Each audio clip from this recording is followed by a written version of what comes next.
ॐ सहनाववतु सहनौ भुनक्तु सह वीर्यं करवावहै तेजस्विनावधीतमस्तु मा विद्विषावहै। ॐ शान्ति शान्ति शान्तिः।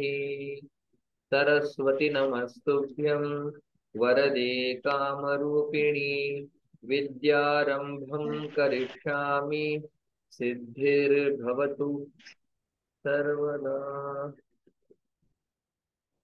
पाठ क्रमांक 11 तो आपण आता पाहणार आहोत।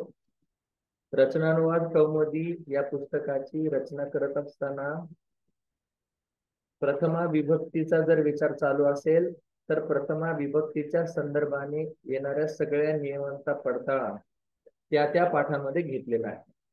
द्वितीय विभक्तीचा विचार चालू असेल तर प्रति, हा, समया, निकषा, उभयतः, परितः जेवढे काही उपपद विभक्त्या असतील बाजूला सगळ्यांना एका पाठामध्ये आणलेला आहे। म्हणजे एका एका विभक्तीनुसार त्यांचा विचार चालू आहे। आतापर्यंत आपण अनेक प्रकारचे शब्द पाहिलेले आहेत, अव्यय पाहिलेले आहेत, 5 लकार पाहिलेले आहेत। पठती, पठतः, पठन्ति, लट्लकार, पठतु, पठतां, पठन्तु, लोट्लकार, पठिष्यति, पठिष्यतः, पठिष्यन्ति, लृट्लकार, पठेत, पठेतां, पठेयुः, लिंगलकार, अपठत, अपठतां, अपठन, लंगलकार। अशा प्रकारे 5 लकार त्यांनी आपल्याला सांगितलेले आहेत। अव्यय काय, उपपद विभक्ती काय आहे, या सगळ्यांचा विचार झालेला आहे। आणि एका एका विभक्तीचा विचार करत असताना त्या विभक्तीच्या संदर्भात जेवढे काही नियम असतील तेवढ्या काही नियमांना ते कमीत कमी पाठामध्ये शिकवण्याचा आपल्याला प्रयत्न करतात, म्हणून हे पुस्तक अतिशय उत्तम आहे। मागील पाठामध्ये आपण संधी म्हणजे काय असतं त्याचं इंट्रोडक्शन पाहिलेलं आहे। आणि एक संधी यण, ई, उ, ऋ यांच्या पुढे जर कोणताही भिन्न स्वर आल्यानंतर ईच्या जागी य, ऊच्या जागी व, ऋच्या जागी र, ऋच्या जागी ल अशा प्रकारचे आदेश होतात, हे आपल्याला लक्षात ठेवायचे। आणि पिता, पितरव, पितर हा शब्द देखील पाहिलेला आहे। चतुर्थी विभक्तीचा विचार आतापर्यंत चालू आहे। तर त्या संदर्भामध्ये आपण पाहिलं होतं की नमः, स्वस्ती, स्वहा, स्वदा यासारखे जे अव्यय आहे किंवा नम उपपद जे आहे त्यासोबत चतुर्थी विभक्ती होणार आहे। आता चतुर्थी विभक्तीच्या संबंधाने अजून काही रूल, नियम या ठिकाणी येणार आहेत, ते नियम आपण आज पाहणार आहोत। पाठ अभ्यास क्रमांक 11।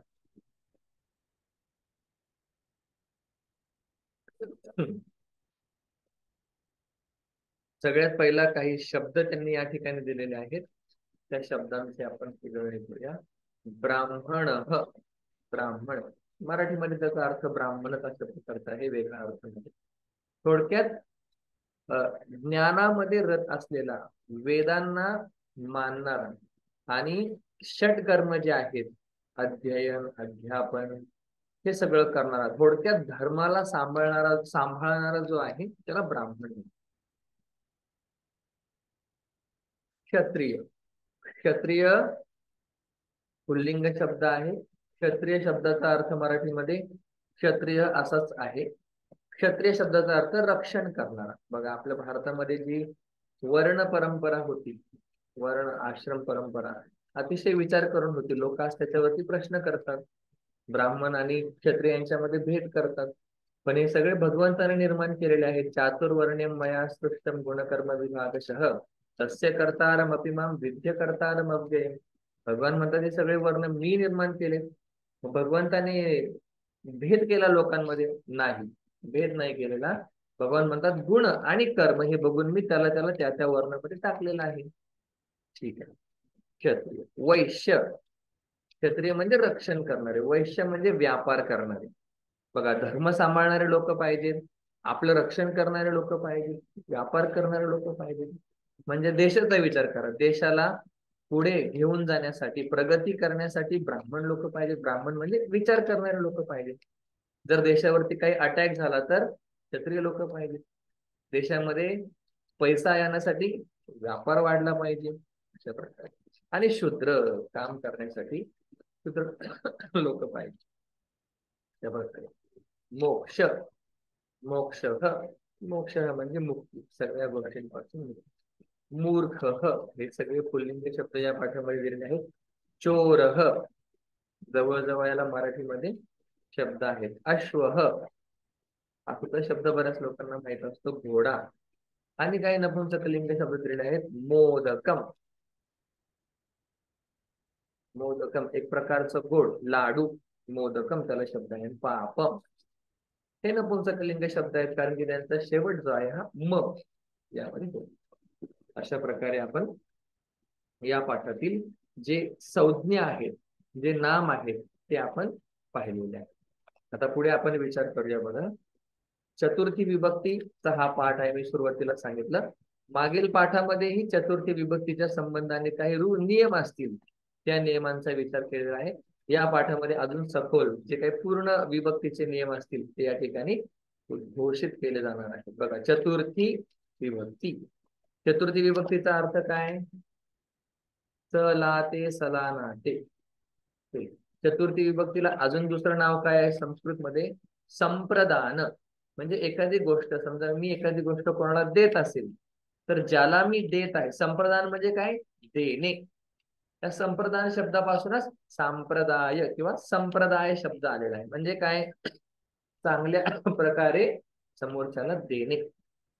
समजा मी रामाला काहीतरी देत आहे, तर राम या शब्दाची चतुर्थी विभक्ती होणार. का होणार? असा नियम आहे की जो देणारा आहे तो तर कर्ता होतो. समजा वसंत रामाला धन देतो, मग वसंत देणार आहे म्हणजे तो कर्ता आहे. आणि रामाला देतो, घेणारा कोण आहे? राम आहे. मग ज्याला आपण धन देतो किंवा काहीही देतो, जो घेणारा असतो, त्याच्यामध्ये चतुर्थी विभक्ती होते, असा नियम आहे. चतुर्थी विभक्तीला दुसरं नाव काय आहे संस्कृत मध्ये? संप्रदान. म्हणजे देणे. अर्थ काय? देणे. आता ज्या ज्या ठिकाणी देतो त्या त्या ठिकाणी चतुर्थी विभक्ती होते, असा नियम आपण पाहिलेला आहे. मागील पाठामध्ये आपण पाहिलं की स्वस्ती, स्वहा, स्वदा, वशट यासारखे जे शब्द किंवा अव्यय आहेत, अलम, त्यांच्यामध्ये चतुर्थी होती. आज आपण वेगळा नियम पाहणार आहोत. बघा, सोपा नियम आहे. रुच रुच्यर्थे चतुर्थी असा नियम आहे. रुच्यर्थे चतुर्थी म्हणजे काय? चतुर्थी विभक्ती अजून कुठे होणार आहे? रुच्यर्थानाम प्रियमाण याच्यामध्ये चतुर्थी होते. बघा कसं काय? सोपं. रोचते असा धातू आहे. आता आपण कर्मणी प्रयोग पण पाहिलेला आहे मला असं वाटतं. त्याच्यामध्ये आपण सेवते, सेवेते, सेवंते, सेवसे, सेवेते, सेवत्वे नाही, आपण अजून नाही पाहिलेले. पुढील काही पाठांमध्ये ते बघा. आतापर्यंत आपण काय पाहिलेलं आहे? पठती, पठत, तीतः, अंत्य अशा प्रकारचे धातू पाहिलेले आहेत. पण हा रोचते, रुच धातू आहे, मूळ धातू. मी आपल्याला हे सांगितलेलं आहे की मूळ धातू आणि त्याच्यानंतर त्या मूळ धातूपासून प्रत्यय लागून धातू बनतो. रुच रोचते हा आत्मनेपदातला धातू आहे. आता आत्मनेपद काय आहे हे जेव्हा आत्मनेपद येईल तेव्हा मी सांगेल. दोनच आहेत पद, एक परस्मय पद आणि एक आत्मनेपद. ज्या ज्या ठिकाणी मी केलेल्या कर्माचं फळ दुसऱ्याला जाणार असेल त्या ठिकाणी परस्मय पद वापरतो. मी केलेल्या कर्माचं फळ मला भेटणार असेल तर आत्मनेपद धातू आपण वापरतो. सध्या संस्कृत मध्ये असं काही डिस्टिंक्शन असं काही नाहीये. कुठलाही धातू आता कुठेही वापरला जातो, कारण की भाषा शिकण्यासाठी कमी लोक आहेत आणि मग तिचं अस्तित्व टिकून राहावं म्हणून जेवढं काही सोपं करता येईल तेवढं भाषा कर्त्यांनी सोपं केलेलं आहे. बघा, रुच आपल्याला काय लक्षात ठेवायचंय? रुच धातू बरोबर चतुर्थी विभक्ती होते, एवढंच आपल्याला सत्य लक्षात ठेवायचं. रुच धातूचा अर्थ काय? आवडणे असा अर्थ आहे. ठीक आहे. आता आपण उदाहरण पाहूया, आपल्याला लक्षात येईल. बघा, सगळ्यात पहिला नियम काय? रुच धातू बरोबर चतुर्थी विभक्ती होती. बघ, आता मला असं म्हणायचंय की रामाला सीता आवडते. रामाला सीता आवडते. आता आवडते साठी शब्द आहे रोचते. मग मी कसं म्हणणार? चतुर्थी विभक्ती मला करायची. ज्याला आवडते त्याची चतुर्थी विभक्ती. राम शब्दाची चतुर्थी काय? रामाय रामाभ्याम रामेभ्यः रामाय सीता रोचते. रामाय सीता रोचते. रामाला सीता आवडते. बघा, अजून एक उदाहरण सांगतो. रामेभ्यः, आता मी अनेक रामांना घेतोय. रामेभ्यः वानराः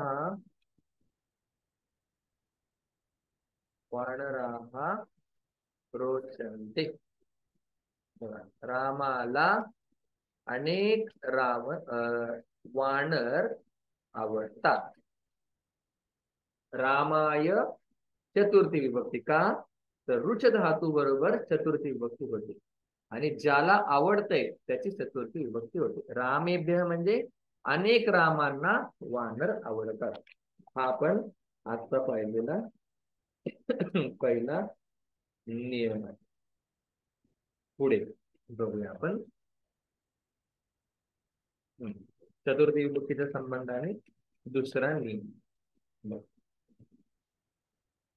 आता रामाय याचा अर्थ काय होतो मराठीमध्ये? रामासाठी असा अर्थ होतो. रामासाठी. ठीक आहे. संस्कृत मध्ये एकच अर्थाचा शब्द वेगवेगळ्या प्रकारे बोलला जाऊ शकतो. बघा कसा? रामासाठी आपण साठी म्हणजे चतुर्थी विभक्ती. साठी, करिता, चलाते, सलानाते चतुर्थी विभक्ती आपण वापरतो. त्याचा अर्थ काय? रामासाठी. पण एकाच अर्थाचा बोध करून देणारे अनेक शब्द आपल्याकडे आहेत. उदाहरणार्थ अर्थम हा एक शब्द आहे जो आपण कुठल्याही शब्दाला लावला तर त्याचा अर्थ जो होतो साठी असाच होतो. उदाहरणार्थ मी, आणि हे सोपं आहे बघा, विभक्ती लक्षात ठेवण्यापेक्षा हे सोपं आहे. कसं काय? आता मी तुम्हाला राम शब्दाची चतुर्थी विभक्ती विचारली तर तुम्हाला राम राम राम राम राम राम असं करावं लागतं. मी तुम्हाला सीता शब्दाची विचारली, सीता सीता सीता सीते सीता सीताम सीते सीता सीता सीता असं करावं लागतं. पण जर तुम्हाला तोच अर्थ जर सोप्या भाषेत बोलायचा असेल, सोप्या शब्दांमध्ये बोलायचा असेल तर मी कसं बोलणार? बघा, रामार्थम सम अर्थ काय होतो? रामासाठी. सारखाच अर्थ म्हणजे रामाय रामार्थम सारखाच अर्थ. म्हणजे काय?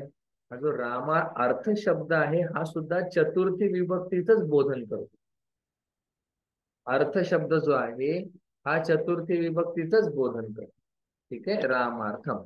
मग मला सीतार्थम बोलायचं असेल तर, सीतेसाठी बोलायचं असेल तर सीता येई असं पण तुम्ही म्हणू शकता आणि सीतार्थम असं पण म्हणू शकता.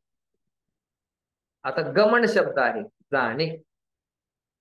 गमनार्थम. भोजन शब्द आहे भोजनार्थम. अशा प्रकारे म्हणजे चतुर्थी विभक्तीचाच अर्थ हा अर्थ प्रत्यय लागल्यानंतर होतो. रामार्थम. आणि हा डिक्लाइन होत नाही, म्हणजे चालत नाही. रामाय रामाभ्याम रामेभ्य असं नाही, रामार्थमच राहत. अव्यय म्हणतो नंतर. सोपं आहे. आता मला जर म्हणायचं असेल ब्राह्मणासाठी तर ब्राह्मणाय पण म्हणू शकता किंवा ब्राह्मणार्थम. ब्राह्मणार्थ सोपं संस्कृत याला म्हणतात.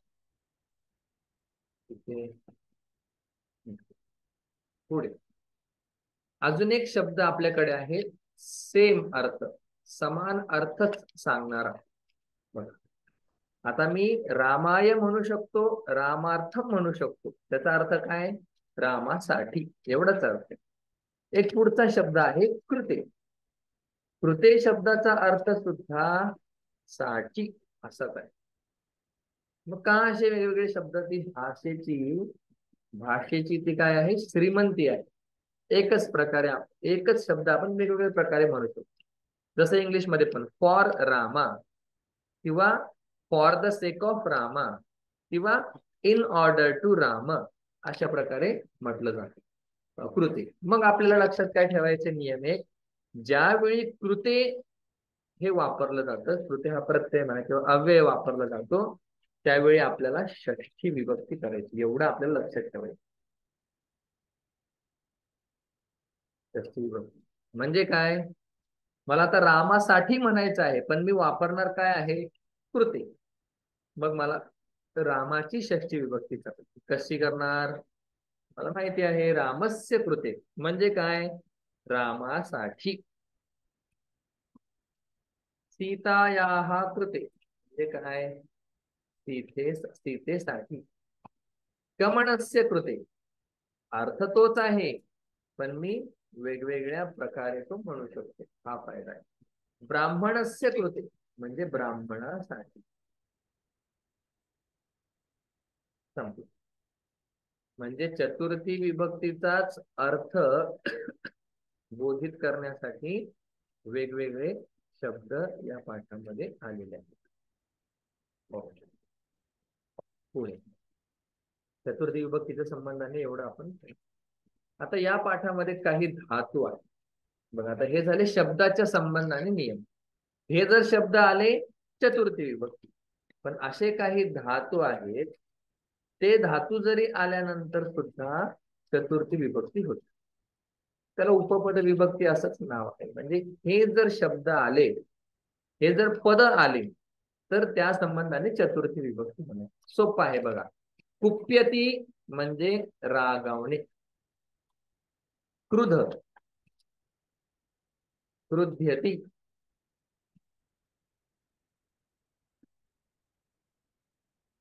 म्हणजे क्रोध करणे, एकसारखेच करते. द्रुह, दृश्यती, दृश्यती म्हणजे द्रोह करणे. सगळे चतुर्थ गणातील धातू आहेत, म्हणून पठती अ येत नाही, य लागतो. कुप्यती, क्रुध्यती, दृश्यती. 10 गण आहेत. मी सुरुवातीला सांगितलं होतं 10 गणांचे प्रत्यय वेगवेगळे आहेत. काही गणांना प्रत्यय नाही आहेत. सध्या आपल्याला एवढं लक्षात ठेवायचं, हे धातू जे आहेत हे चतुर्थ गणातील आहेत. कुप्यती, क्रुध्यती, दृश्यती. आणि या धातूंबरोबर चतुर्थी विभक्ती होते, एवढंच लक्षात ठेवायचं. आणि ईर्ष्यती, दृश्यती म्हणजे द्रोह करणे. ईर्ष्यती, ईर्ष धातू आहे.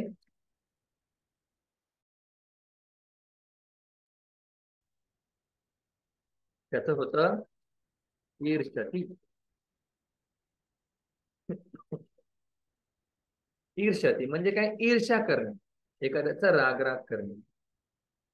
समजा कोण पुढे जात असेल किंवा आपल्यापेक्षा चांगला असेल, त्याचा राग करणे. द्रोह करणे म्हणजे एखाद्याला फसवणे, विश्वासघात करणे, अशा प्रकारे. असूयती,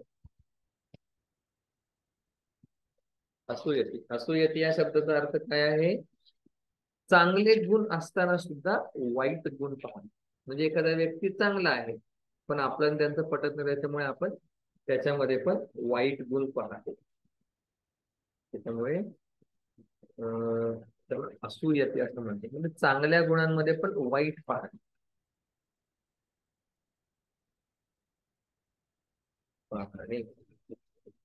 आता नियम असा आहे, ज्या ज्या वेळी हे धातू वापरले जातील, म्हणजे कुप्यती, क्रुध्यती एकच अर्थ आहे, रागावणे. दृश्यती, द्रोह करणे, कोणाला फसवणे. ईर्ष्यती, ईर्ष्या करणे म्हणजे जळणे थोडक्यात. आणि असूयती, चांगल्या गुणांमध्ये सुद्धा अवगुण पाहणे, त्याला असूयती असं म्हणतात. हे धातू ज्यावेळी असणार आहेत, त्यावेळी चतुर्थी विभक्ती वापरणार आहे.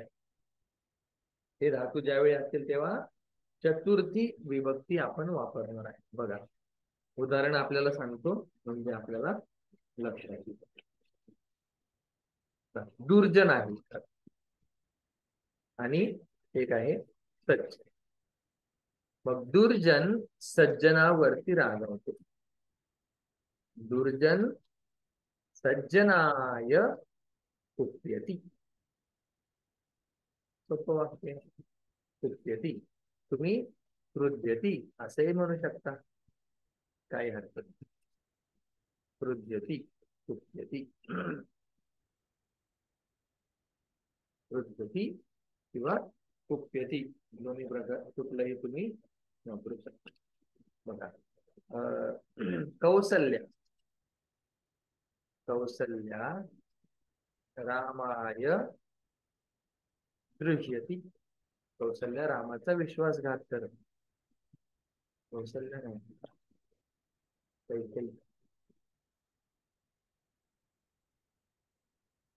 काही काही रामाय दृह्यती. रामाचा विश्वासघात करत. काही काही रामाय ईर्षती.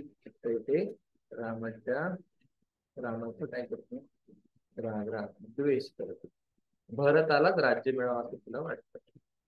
अशा प्रकारे हे जे शब्द आहेत, कुप्यती, क्रुध्यती, दृश्यती, ईर्ष्यती, असूयती, यांचा आपण विचार केला. अर्थ सुद्धा आपल्याला कळलेले आहेत. सगळे धातू जे आहेत ते असूयती सोडून चतुर्थ गणातील धातू आहे, त्याच्यामुळे त्यांना अविकरण लागायच्या ऐवजी य विकरण लागलेलं आहे. ठीक आहे. या शब्दांबरोबर किंवा या धातूंबरोबर चतुर्थी विभक्ती होते.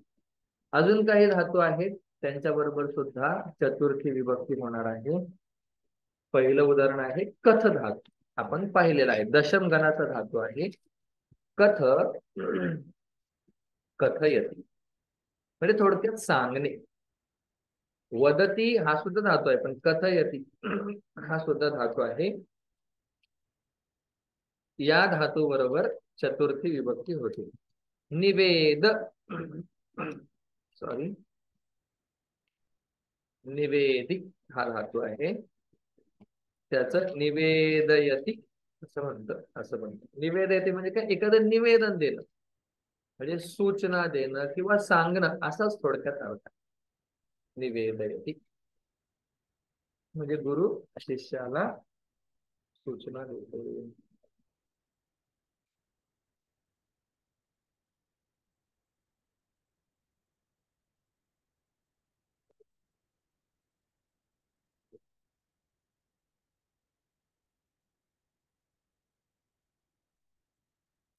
उपदिश उपदिशती. उपदेशती म्हणजे उपदेश करणे. तर कथयती, निवेदयती, उपदिशती आणि दहा धातू आहेत. दहा, त्याचा अर्थ होतो धारयती. धारयती, धारयतीचा अर्थ आहे धारण करणं. म्हणजे अहम श्वेत वस्त्रम धारयामी. मी श्वेत वस्त्र म्हणजे पांढरे कपडे धारण करतो. ओके, अशा प्रकारे धारण करणे एक अर्थ. धारयती धारण करणे. आणि दुसरा अर्थ आहे कोणाचं तरी ऋणी असतं, ऋणी होणे. एक आहे धारयती ऋणी होणे. दुसरा अर्थ आहे ऋणी होणे. अशा प्रकारे मग काय स्पृह, अजून त्यांनी बरेच धातू दिलेले आहेत. स्पृहयती, स्पृह हा सुद्धा आवडणे अशा अर्थामध्ये धातू आहे. स्पृह, स्पृहयती दशम गणाचा धातू आहे म्हणून अय विकरण लागलेला आहे. स्पृहयती म्हणजे काय, आवडणे असंच अर्थ. मग कथयती असेल चतुर्थी विभक्ती होईल. निवेदयती, उपदिशती, धारयती चतुर्थी विभक्ती होणार आहे. अजून काय धातू आहेत, थोडेच राहिलेले आहेत.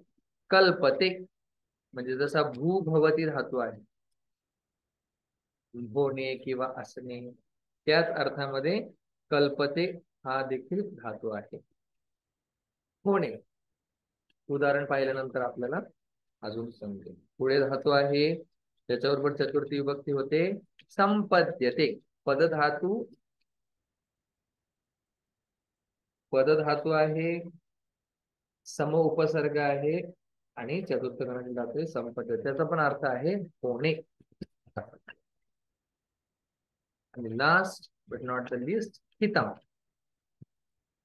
या शब्दांबरोबरही चतुर्थी विभक्ती होणार आहे. हित असा अर्थ त्याचा आहे. बघा, आपण आधी पाहिलं होतं कुप्यती, कृत्यती, ईर्षती, दृह्यती, असूयती या या धातूंबरोबर चतुर्थी विभक्ती होते. त्याचबरोबर अनेक अजून काही धातू आहे, जसं कथयती आहे, निवेदयती आहे, उपदिशती आहे, धारयती, स्पृहयती, कल्पते आणि हितम या शब्दांबरोबर सुद्धा चतुर्थी विभक्ती होते. आता एकेकाचं उदाहरण आपण पाहूया, म्हणजे नंतर तुम्ही जेव्हा उदाहरण सोडवाल त्यावेळी तुम्हाला अजून सोपं जाईल. कथयती. बघा, वशिष्ठ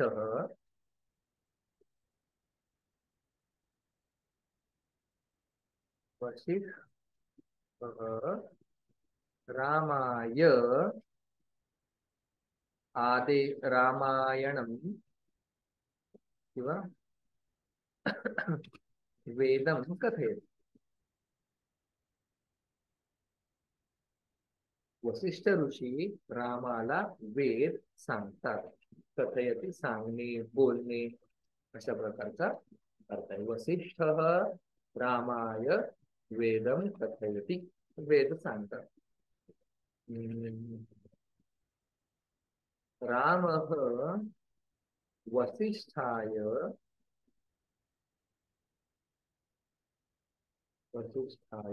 राम वसिष्ठांना निवेदन देतात. निवेदयति म्हणजे सांगतात किंवा एखादी सूचना प्रकार असेल. जसं बघा, आपण बोलतो लग्न समारंभामध्ये वगैरे किंवा कार्यक्रमाचं निवेदन देते, म्हणजे एखादी गोष्ट फॉर्मली सांगणं.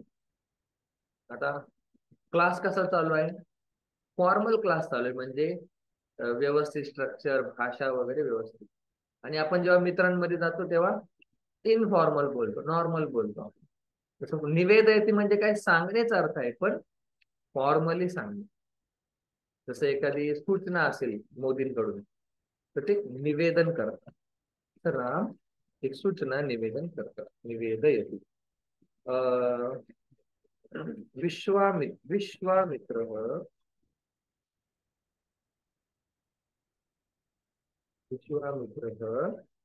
रामाय विश्वामित्र रामाला उपदिशती उपदेश करतात. अशा प्रकारे उपदिशती पण झाली. सीता रामाय. बघा, सगळीकडे चतुर्थी विभक्ती आहे. गृहयती म्हणजे सीतेला राम आवडतो. विद्या ज्ञानाय कल्पते. आता कल्पते म्हणजे आहे, थोडक्यात होणे किंवा आहे असा अर्थ आहे बरं का. विद्या ज्ञानाय कल्पते म्हणजे विद्या ज्ञानासाठी आहे. कल्पते कल्पते कल्पते. विद्या ज्ञानाय कल्पते किंवा विद्या ज्ञानाय संपद्यते म्हणजे दोघांचा अर्थ सारखाच आहे. पद्यते. आणि शेवटचं हितम. हितम शब्दाचा अर्थ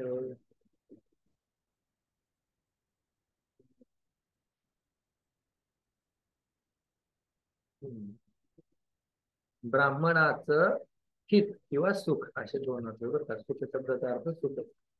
या ठिकाणी पण चतुर्थी येणार आहे. ब्राह्मणाय हितम म्हणजे ब्राह्मणाचं हित हो, ब्राह्मणाय हितम भवेत किंवा सुखम भवेत अशा प्रकारचा. अशा प्रकारे आपण चतुर्थी विभक्तीचे जेवढ्या संभावना असतील त्यांचा अभ्यास केलेला आहे. या ठिकाणी आपण थांबूया. हितम आणि सुखम बरोबर पण चतुर्थी विभक्ती होती. ओम पूर्णमिदं पूर्णात् पूर्णमुदच्यते पूर्णस्य पूर्णमादाय पूर्णमेवावशिष्यते ओम शांती शांती शांती ही. हरि ओम श्री गुरुभ्यो नमः. हरि ओम.